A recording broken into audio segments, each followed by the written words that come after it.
¿Qué es el síndrome de Rett?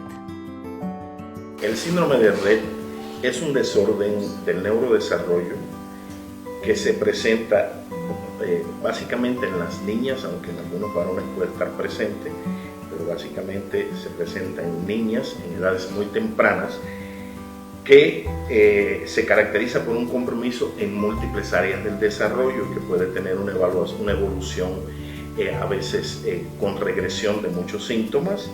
Es un trastorno que lleva muy pocos años de haberse establecido.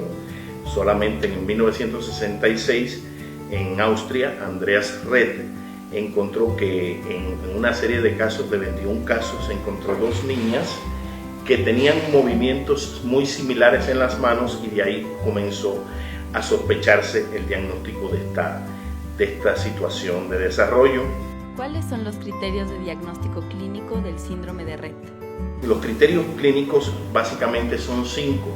En primer lugar, la pérdida del uso intencionado de las manos.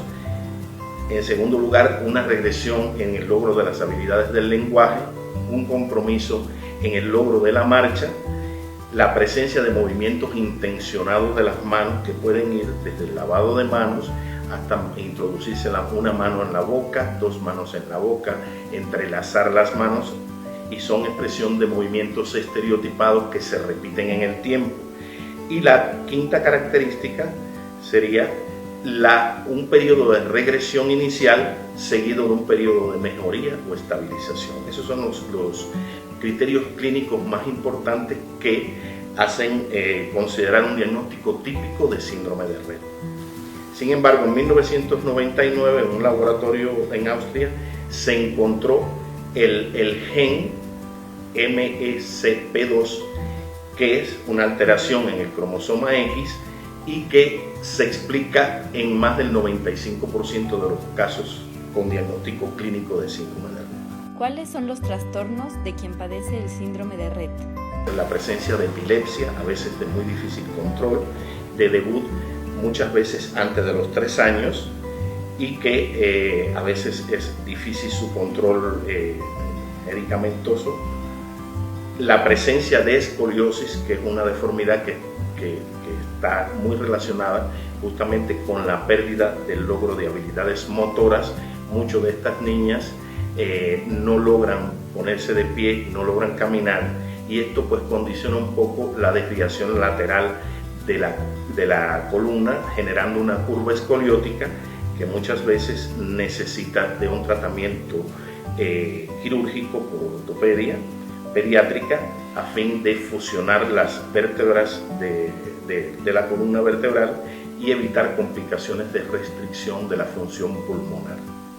Otras alteraciones vinculadas a la presencia del síndrome de Rett son las alteraciones respiratorias, que se presentan básicamente en horarios nocturnos y cuando las niñas están despiertas, y básicamente se caracteriza por 2 signos clínicos.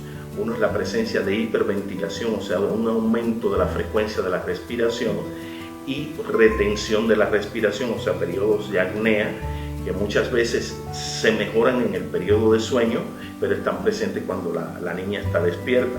¿Cuál es el tratamiento recomendado?